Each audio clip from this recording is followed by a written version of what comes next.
That which does not kill us भैया make us stronger. Friedrich Wilhelm Nietzsche एक coat छोड़ गए, aphorism छोड़ गए और दुनिया को एक ऐसी चीज़ दी जिसको मूवीज़ में यूज़ किया गया। सबसे ज़्यादा famous joker dark night movie में यूज़ किया गया। तो इसी के ऊपर आज हमारा लेक्चर छोटा सा बट बड़ा सा शुरू करते हुए यहाँ पे रहेंगे नोट ज़रा थोड़ा फ्लेक्स करते हुए नया लिया गया है लैपटॉप। हम लोग यहाँ पे शुरू करते हैं। पहले क्या है, हम लोग यहाँ पे मैं देखता रहूँगा obviously because notes I don't want to miss out any point. तो जो लोग भी कहते हैं कि भाई देख के बोलना पड़ता है, बिना देखे दिक्कत है। तो ये लंबा लेक्चर होने वाला है, कुर्सी की पेटी आप लोग अपनी बांध लें। तो एक हम लोग प्रीलूड लेके चलेंगे और फिर कुछ हिडन मीनिंग्स लेके चलेंगे। बीच बीच में थॉट एक्सपेरिमेंट्स लेते रहेंगे। उन थॉट एक्सपेरिमेंट्स में हम लोग ये देखते रहेंगे कि भाई किस हिसाब से आप इन फ़िलॉसफीज़ को और इन फ़िलॉसफीज़ की मीनिंग को प्रैक्टिकली अप्लाई कर सकते हैं अपनी लाइफ में। अब क्या था, ये जो कोट था what does that which does not kill us makes us stronger, ये असल में था what does not kill me makes me stronger. Friedrich Nietzsche ने अपने लिए ये यूज़ किया था initial quotation. Twilight of the idols 1888, ठीक है 1888 19th सेंचुरी में जब इनकी किताब आई थी ट्वाइलाइट ऑफ द आइडल्स, इस एक एफोरिज्म का इन्होंने इस्तेमाल किया था, कोटेशन का इस्तेमाल किया था। वैसे तो एफोरिज्म बोला जाता है, एफोरिज्म APHORISM। एफोरिज्म मतलब होता है एक पिथी स्टेटमेंट। पिथी मतलब बहुत ही कड़वा सच जिसको बोलते हैं। वैसे तो लोग कोटेशन बोल देते हैं, पंक्ति बोल देते हैं, बट पिथी स्टेटमेंट इज़ कि एक सेंटेंस में आप कितनी कड़वी सच्चाई। इन्होंने ट्वाइलाइट ऑफ द आइडल्स पे इसका इस्तेमाल किया। और बेसिकली अगर बड़े पिक्चर में देखा जाए तो जो विल टू पावर का कॉन्सेप्ट है फ्रीडरिख नीचे का, उसको ये इसमें दर्शाने की कोशिश करते हैं। इसमें हम जितने हिडन मीनिंग्स हैं, as many hidden meanings as possible हम इसमें निकालने की कोशिश करेंगे, नंबर 1। नंबर 2 ये है कि जब ये अपनी बाज़ल यूनिवर्सिटी में जब ये प्रोफेसर बने थे और प्रोफेसरशिप छोड़ रहे थे, तो उन्होंने अपनी बहन या किसी दोस्त को, अपने किसी एक्वेंटेंस को एक लेटर लिखा था जिसमें इन्होंने इस कोटेशन का इस्तेमाल किया था, that which does not kill me makes me stronger. उस वक्त तो लोगों ने इसको समझा नहीं, बट आने वाली पीढ़ी, हमारी पीढ़ी इसको बहुत अच्छे से समझ पाई। अब हम लोग एक प्रीलूड लेके चलेंगे। प्रीलूड मतलब शुरुआत, एक ओपनिंग परफॉर्मेंस। जैसे ओपनिंग परफॉर्मेंस होता है ना कि भाई स्टेज सेट किया जाता है, ऐसे नीचा ने अपना स्टेज सेट किया और ये कहा कि ये जो कोटेशन है ये जनरल लोगों के लिए नहीं है, आम जनता के लिए नहीं है। This quotation is for that 1% who change the world. This is not for that 99% वो जो समझ भी नहीं पाते हैं कि दुनिया में चेंजेस आ रहे हैं। भाई हम खुश हैं अपनी ज़िंदगी से, हम तो सिंपल लाइफ जीना पसंद करते हैं, ठीक है, बहुत बढ़िया बात है। लेकिन वो 1% लोग जो हैं, स्टीव जॉब जैसे, सैम ऑल्टमैन जैसे, इलॉन मस्क जैसे, या फिर कह लो Hitler, as a matter of fact Hitler जैसे लोग, मुसोलिनी जैसे लोग, ये लोग होते हैं, विराट कोहली जैसे लोग, MS धोनी जैसे लोग, ये 1% होते हैं जो चेंज करते हैं trajectory of this world, bar set करते हैं। Usain bolt, Michael Phelps, sports ले लो, म्यूज़िक ले लो, तुम बिजनेस ले लो, एंटरप्रेन्योरशिप ले लो, कुछ ले लो। तो ये कोट उनके लिए। अब हम यहाँ पे थोड़ा समझने की कोशिश करेंगे ये क्या कहने की कोशिश कर रहे हैं। ये कोटेशन डायरेक्टली डेंजर से रिलेटेड है क्योंकि इसमें किल जो शब्द है ना, किल शब्द का इस्तेमाल हो रहा है। तुम समझ लो एक बॉस लेवल, एक एंड स्टेज लेवल होता है किसी भी पड़ाव का। किल भाई मौत। You are a failure if you have lost. लोग कहते हैं ना भाई तुम फेलियर हो, तुम एग्ज़ाम नहीं क्रैक कर पाए, तुम्हारी नौकरी नहीं लगी, तुम्हारे लोग तुम्हारे आसपास के खुश नहीं है, तुम्हारे बच्चे खुश नहीं हैं, तुम्हारे माँ बाप तुमसे खुश नहीं है, you are a failure, you have failed life. No my friend, that is not failure. लोग तुम्हें कहेंगे फेलियर, लेकिन हो सकता है कुछ सर्कमस्टांसेस हों जो बन के आ रहे हैं, तुम फेल कर गए। असली फेलियर इज़ डेथ, क्योंकि उससे तुम बाहर नहीं आ सकते। इन सब प्रॉब्लम से तुम बाहर आ सकते, उससे तुम बाहर नहीं आ सकते। तो बॉस लेवल है trying to do anything unorthodox. Unorthodox मतलब हट के, दुनिया से हट के जो चीज़ें करी जाए उसको बोला जाता है अनऑर्थोडॉक्स। अब इसमें क्या है ना, एक हाई रिस्क फैक्टर है। जब तुम जैसे रास्ते होते हैं ना, जिस रास्ते के बारे में तुम्हें पता नहीं है, तुम जा रहे हो, उसमें हाई रिस्क है। फॉर एग्जांपल सुबह सुबह तुम्हारा पेपर है और तुमको, अभी मेरी सिस्टर का CUET का पेपर था और हमें रास्ता नहीं मिल रहा था। 2 रास्ते थे, एक पे बहुत ज़्यादा ट्रैफिक था जो हमें रास्ता पता था, एक था नया रास्ता। अब रिस्क था, लेकिन मंजिल बताती भाई, और अगर हार गए, रास्ते टाइम पे पहुंच नहीं मैं, तो भैया पेपर छूट जाएगा और घुसने भी नहीं दिया जाएगा। तो सेम सिंपल सा है कि वो जो रास्ता है उसमें एक हाई रिस्क फैक्टर है, क्या तुम वो रिस्क फैक्टर ले सकते हो। अब क्या है, इसमें सबसे कॉमन चीज़ जो इस फिलॉसफी में जो हम लोग देख सकते हैं वो ये है कि लोग अपनी ज़िंदगी में चेंजेस नहीं चाहते, बीट फिलोसफिकली और फिजिकली लोग अपनी ज़िंदगी को बदलते हुए नहीं देख सकते हैं। For example, the preconception of death carries a far greater weight in their lives which resist that change and they try to ignore push away the inevitable death by either state of fearing task और indulging in post death hedonism. यहाँ पे मैं समझाता हूँ, जो मैंने notes बनाए हैं, लिखे हैं, मतलब कि सिंपली चीज़ ये है कि वो चेंज रेजिस्ट करते हैं, कि तुम चेंज नहीं चाहते अपनी ज़िंदगी में, जो चल रहा है जैसे चल रहा है चलने दे।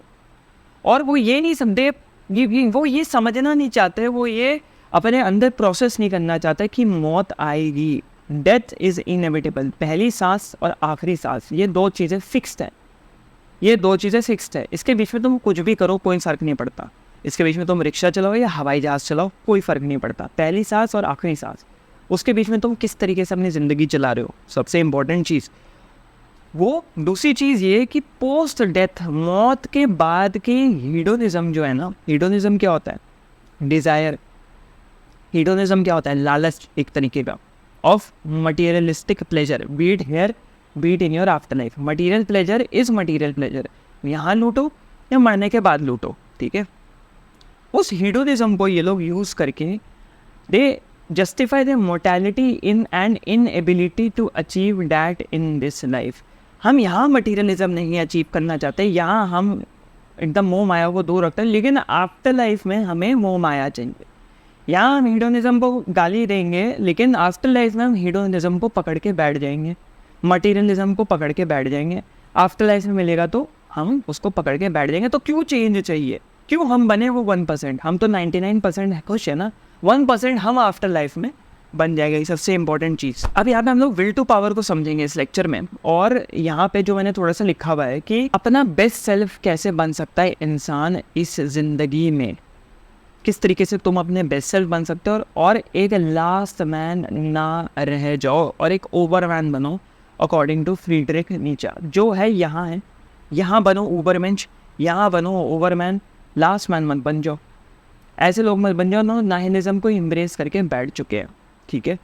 अब यहाँ पे क्या है कि एक रैंट देखने को मिलेगा, मतलब कहते हैं ना एक लठबाजी देखने को मिलेगी, एक सुनाया जा रहा है नीचे के द्वारा, जनता को सुनाया जा रहा है, जो कि नीचे ने कहा ना अपने को एक बहुत एरोगेंट स्टेटमेंट में कहा कि जो ये राइटर्स पूरी किताब में लिखते हैं वो मैं एक सेंटेंस में लिखता हूँ, तो ये वही है, that which does not kill us makes us stronger. अब इसका हिडन मीनिंग ले लेते हैं। पहला हिडन मीनिंग है इसका living life to the fullest. सबसे पहली चीज़ विच इज़, तो living life to the fullest में पहली इसमें ग्लांस में क्या लगेगा, ये जो कोट पढ़ेंगे, that which does not kill us makes us stronger, कि भाई थकेले लोग के लिए, ठीक है, जो थकेले लोग नहीं होते, थके हुए हैं, हार चुके हैं, टूट चुके हैं, उनको थोड़ी बहुत प्रेरणा, थोड़ी बहुत मोटिवेशन देने की कोशिश हो रही है यहाँ पे। कोई बात नहीं भाई, this thing didn't kill you so it will make you stronger, कोई बात नहीं, आगे इसके बारे में और बात करेंगे। बट असली में ये कुछ और ही है, ये तुम्हें ये बता रहा है कि चैलेंजेस को लो और चैलेंजेस को लेकर लाइफ को अपने बेस्ट तरीके से जियो। तुमने कोई चैलेंज लिया, तुम उसमें फेल करे या तुम उसमें पास करे, तुमको उसमें पेन हुआ, तुमको उसमें सफरिंग हुई, तुमने उससे कुछ सीखा, तुमने उस चीज़ को आगे अप्लाई किया, इंसान ऐसी तरक्की करता जाता है ना। फॉर एग्जांपल गाड़ी, अचानक से क्यों भाई, आज से 50-60 साल पहले जो आज की लैम्बोर्गिनी है वो उस टाइम पे लैम्बोर्गिनी वैसी क्यों नहीं थी, इतनी उस टाइम पे गाड़ियाँ इतनी बेकार क्यों होती थी भाई? बनाया किसी मोटर में प्रॉब्लम है, एग्जॉस्ट में प्रॉब्लम है, चैसी में प्रॉब्लम है, फ्यूल पाइप में प्रॉब्लम है, इतने ही पिस्टन का इंजन बन पा रहा है, गलतियाँ हुई, उससे सीखें, अब V6 से V8 निकला, V8 से V12 निकला, ऐसे करते करते एडवांस करते हैं। तो living life to the fullest, ऐसे करके वो गाड़ी अपने बेस्ट पोटेंशियल पे पहुंच पा रही है। सबसे इम्पॉर्टेंट चीज़ यहाँ पे ये कहा जा रहा है कि तुम भी चैलेंजेस लोगे और जैसे जैसे ये चैलेंजेस लेते जाओगे वैसे वैसे आपकी ज़िंदगी इवॉल्व करती जाएगी, वैसे वैसे तुम्हारी ज़िंदगी बेहतर बनती जाएगी। अब इसमें क्या है कि एक चीज़ है कि भाई if it didn't kill you then definitely it made you stronger. अब इसमें बहुत लोग ये ले लेते हैं किल मतलब ये क्या कि भाई बिल्डिंग से कूद जाए और हाथ पैर टूट गए, बिस्तर पे पड़े हैं पैरालाइज होके, तो भाई इसमें क्या हुआ, हमारी तो ज़िंदगी ख़राब हो गई। नहीं, बड़े पिक्चर में देखा जाए तो तुमने मेडिकल बाउंड्रीज़ को पुश किया कि इतनी ऊंचाई से गिर के एक इंसान सर्वाइव कैसे कर गया। तुमने कॉम्प्लेक्स ह्यूमन एनाटॉमी जो होती है कि भाई इंसान का शरीर यार इस ऊंचाई से तो गिर के उसका शरीर ख़त्म हो जाना चाहिए था, बंदा मर जाना चाहिए था, लेकिन बचा है, जिंदा है। तुमने अपनी ज़िंदगी ख़राब कर दी, लेकिन तुमने दुनिया को कुछ दिया, तुमने मेडिकल साइंस को कुछ दिया कि आगे इंसानों के शरीर को और बेहतर तरीके से स्टडी कर पाए। तो ये है इसका हिडन मीनिंग 1। अब यहाँ पे आता है हिडन मीनिंग 2 विच इज़ ये कोड लाइफ अफर्मिंग है for strong people and dangerous for the weak. जो कमज़ोर लोग हैं उनके लिए ये मैसेज खतरनाक है। वो कहते हैं ये मैसेज खतरनाक है भाई, ये तो मौत मूत की बात कर रहे हैं, इसको दूर हटाओ। और जो स्ट्रॉन्ग लोग हैं उनके लिए ये मैसेज होली वाटर है। स्ट्रॉन्ग लोग कौन? जो अपनी ज़िंदगी को बदलना चाहते हैं। उसके बारे में हम बात करेंगे, चेंज के ऊपर बात करेंगे। अब यहाँ पे ऐसा नहीं है कि मैंने सेग्रीगेशन और बायसनेस क्रिएट कर दी कि ये वीक है ये स्ट्रॉन्ग है। यहाँ पे वीक का मतलब ये है कि जो इंसान अपनी परेशानियों में घिरा पड़ा है, उसकी पहले से ही ज़िंदगी की इतनी लगी पड़ी है, उसको तुम अगर ये कोटेशन समझाने जाओगे तो उसको ये लगेगा कि अगर मैंने इसके ऊपर अपनी चीज़ें इम्प्लाई कर दी, एक्शन ले लिया और इससे बुरा हो गया तो क्या होगा। तो तुम उसको चाह के भी इस कोट का मीनिंग नहीं समझा सकते, क्योंकि वो इस कोटेशन को मिस इंटरप्रेट ही करेगा। और ऐसे ही उनका माइंड बदल के दिखा दो। ये वही लोग हैं जो एक डीमन के सामने रोएंगे। किस डीमन की मैं बात कर रहा हूँ आगे बताता हूँ। यार सवाल उठाएंगे तो मौत के बाद ना यार सीधा तेल में उठा के डाल दिया जाएगा, तल दिया जाएगा, पकौड़ा बना दिया जाएगा हमारा। और स्ट्रॉन्ग लोगों के लिए ये कोटेशन, ये कोट, ये एफोरिज्म एक तरीके से माइलस्टोन के तरह है। वो इस कोटेशन को देख के ये समझ सकते हैं, अपने को ये याद दिला सकते हैं कि हम कहाँ कहाँ से निकल के आए थे, किस किस परेशानियों से निकल के आए थे। तो यहाँ एक बाइफर्केशन वीक और स्ट्रॉन्ग में आ जाता है। अब यहाँ पे एक hidden meaning 3 which is the eternal recurrence of the same. मैं बहुत बार इसके बारे में बात कर चुका हूँ, बट मैं जो डीमन के बारे में बात कर रहा था, जिन लोगों को नहीं पता यहाँ पे ब्रीफ में समझा देता हूँ कि अगर एक शैतान, अगर एक डीमन आके तुम्हें ये कहेगा कि भाई ये जो ज़िंदगी तुम जी रहे हो ये इन्फिनिटी तक तुम्हें जीनी है, मतलब कि तुम पैदा हुए, तुमने जो भी काम बीच में करे, तुम मर गए, फिर तुम वापस पैदा हो गए, वो सेम काम तुम करोगे, सेम स्कूल, सेम बीवी, सेम बच्चे, same marks, same job, same तनख्वाह, सेम पेरेंट्स, सब कुछ सेम। फिर मरोगे, फिर वो रिपीट, फिर मरोगे, फिर वो रिपीट। तो वो चीज़ चलती जाएगी, चलती जाएगी, चलती जाएगी, ऑन लूप। तो तुम क्या करोगे? सवाल है तुमसे, जवाब दो भाई। एक इंसान होगा जो रोएगा, उस डीमन को गाली देगा, पीछे हटेगा, यार ये क्या बता दिया, मुझे तो नहीं जीनी है ज़िंदगी, वापस से इतनी बेकार है, ये तो ज़िंदगी बर्बाद कर दी तुमने मेरी, यही वाली, अब मैं क्या करूँगा, मैं तो अपनी जान लेना चाहता हूँ, ऐसा वैसा फलाना ढिमकाना। और दूसरी तरफ दूसरा आदमी उसकी बात सुनेगा, सोचेगा अब जो मेरे पास जो वक्त बचा है उसको मैं बेस्ट तरीके से यूटिलाइज़ करता हूँ, क्योंकि अगर मुझे वापस ज़िंदगी जीनी है तो कम से कम मेरी बची हुई जो ज़िंदगी है वो तो बेहतर हो पाए, कि मैं उसको इंटरेस्टिंग तरीके से हर बार जी सकूँ। तो तुम कौन हो? जो मैंने वीक लोगों की बात करी वो ये इस कैटेगरी में फॉल करते हैं, जो रोते हैं, यार ये क्या हो गया, हम तो नहीं जी सकते हैं, हम तो एक बार ही यहाँ पे जीने आए थे, बार बार थोड़ी जीने आए थे। और दूसरी कैटेगरी के लोग हैं जो उसको एक्सेप्ट करते हैं, जो अमोर फाटी के कॉन्सेप्ट पे हम आगे पढ़ेंगे, वो एक्सेप्ट करते हैं और आगे बढ़ते हैं। अब वो इंसान एक रिस्क लेता है और कहीं ना कहीं एक लेवल ऊपर चले जाता है। जैसे गेम में होता है ना, लेवल अप हो गया तुमने, शील्ड वील्ड एकदम आर्मर वार्मर, बंदूक आ गई तुम्हारी, अब तुम एक लेवल अप ऊपर चले गए, तो तुम वहीं पर रुक जाओगे या तुम पीछे देखोगे और बोलोगे इन वो जो मेरे को जब उस टाइम पर रिस्क लग रहा था, आज वो हलवा है और मैं आगे बढ़ गया, तो भाई ये तो आगे भी हो सकता है। Why not try this yet again, एक और रिस्क लिया जाए, एक और ख़तरा मोड़ लिया जाए और अपनी ज़िंदगी को और बेहतर बनाया जाए। तो ये है कहीं ना कहीं हिडन मीनिंग 3, कि अपनी लाइफ को बेटर बनाना है, क्योंकि वो लाइफ बार बार रिपीट होने वाली है।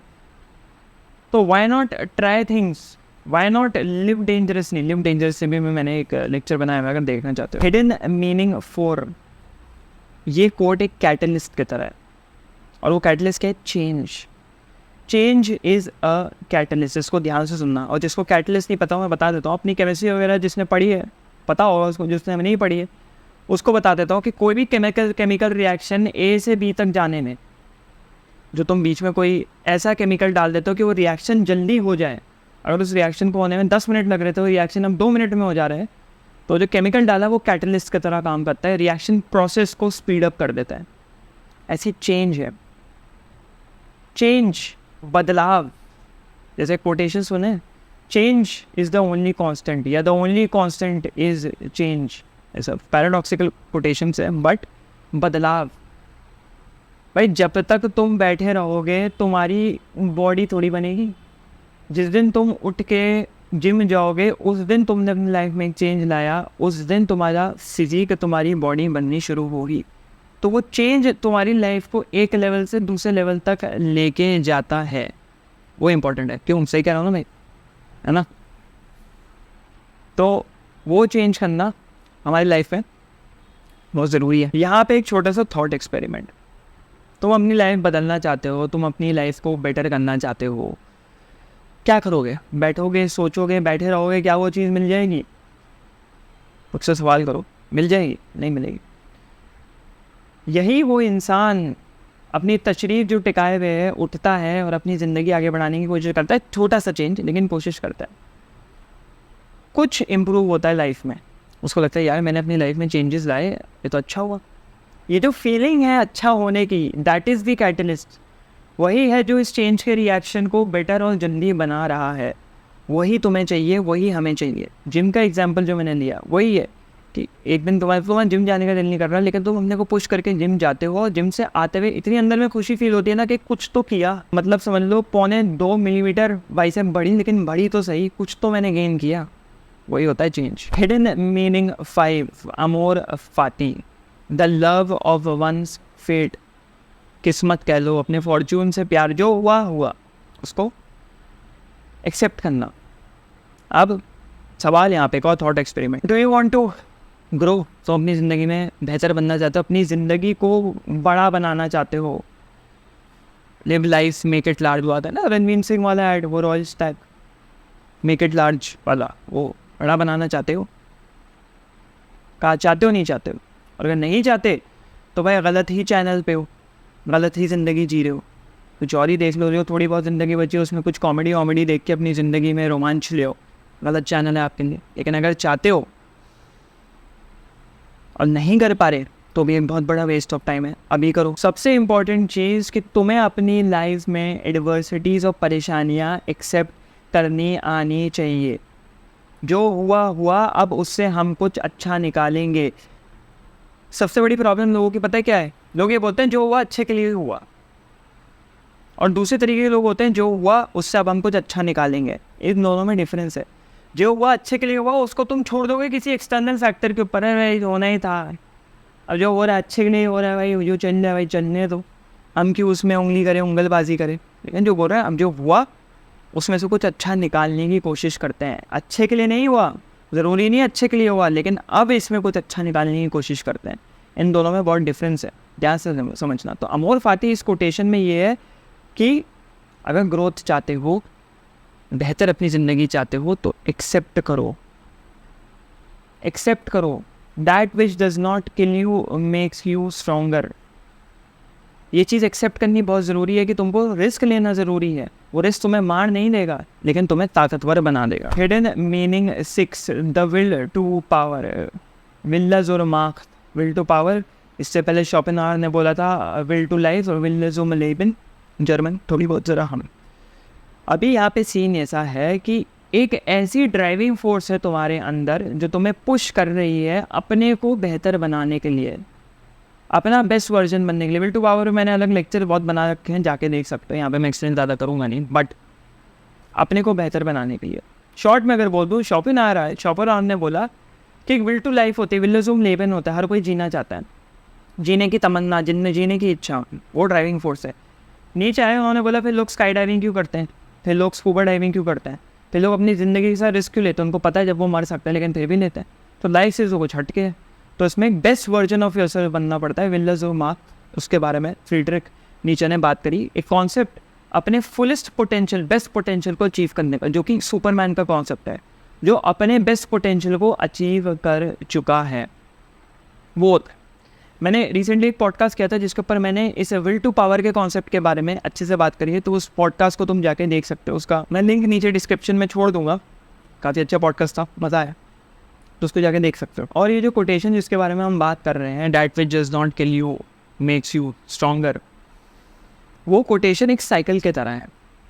साइकिल मतलब तुमने कोई रिस्क लिया, लेवल अप किया, फिर तुमने उसको एक रोड मैप के तरह लिया उस कोटेशन को, फिर तुमने रिस्क किया, फिर तुमने लेवल अप किया, फिर तुमने रिस्क किया, फिर तुमने लेवल अप किया, जब तक तो ऊपर आसमान तक नहीं पहुंच जाते हो, मतलब मौत के नहीं, असली में लाइफ में how you achieve things in your life.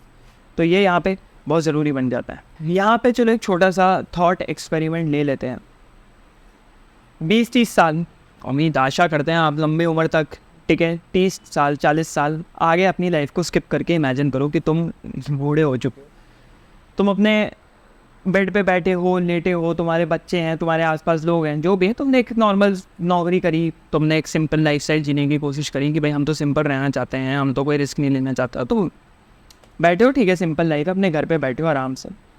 Imagine करो, मेरे साथ ये थॉट एक्सपेरिमेंट को दिमाग में चलाने की कोशिश करो। आंख बंद करके इमेजिन करना चाहते हो तो कर सकते हो। तुम्हारे घर पे कोई है नहीं, तुम्हारे सुबह लोग जो काम वाली बाई होती है, मेड होती है, हाउस मेकर, वो घर वर्क करके ठीक चली गई, बैठे हो, तुम आराम से आके बैठे अपनी कुर्सी पे, रॉकिंग कुर्सी है, जो भी बुढ़ाऊ लोगों की कुर्सियाँ होती हैं, और तुम अपना बचपन का एक दिन याद करते हो, एक ऐसा दिन जिसमें तुमने कोई वीडियो देखा था, कोई रील देखी थी या कोई इंटरेस्टिंग चीज़ देखी थी, तुमको लगा यार उसके तरह बनना है, मैं भी बनना चाहता हूँ, यार ये इंटरेस्टिंग चीज़ है, यार ये बिज़नेस शुरू कर सकता हूँ, यार ये यूट्यूब चैनल शुरू कर सकता हूँ, यार ये म्यूज़िक में मैं ऐसे जा सकता हूँ, मैं अपना करियर पाथ ये चूज़ कर सकता हूँ, मैं स्पोर्ट्स में ही खेलना चाहता हूँ।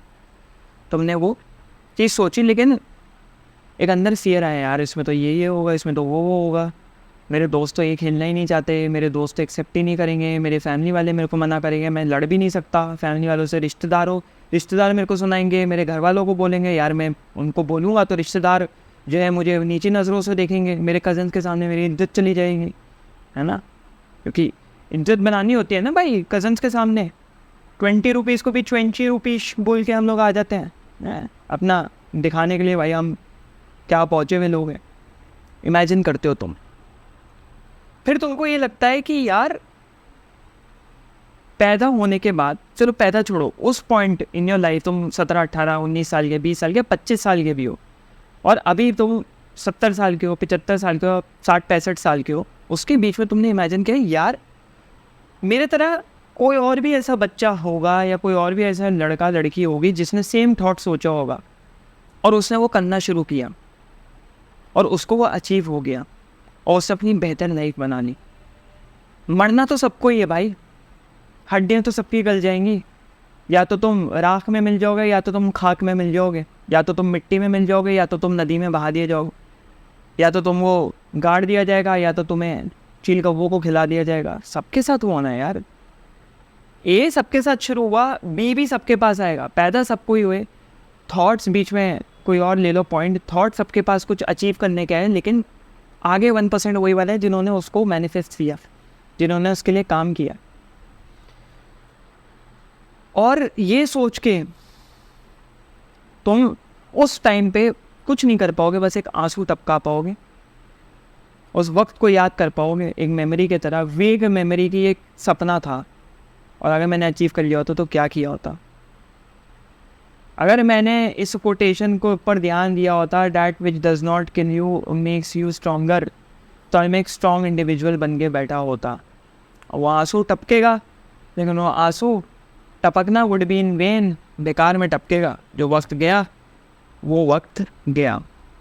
ठीक है, तो इस लेक्चर को इतना ही रखना था, देखते हैं और हम क्या क्या ला सकते हैं। अभी ज़रा बहुत कुछ चल रहा है, जो मैं ऑब्वियसली जो मेरा बिज़नेस है जो मैं अलग से करता हूँ वो अचानक से एक्सप्लोड हुआ है, बहुत कुछ उसमें हो रहा है, बहुत कुछ चल रहा है, तो मैं लेक्चर्स डाल नहीं पा रहा हूँ, मेरे को टाइम मिल नहीं पा रहा है, but I still try to do my best.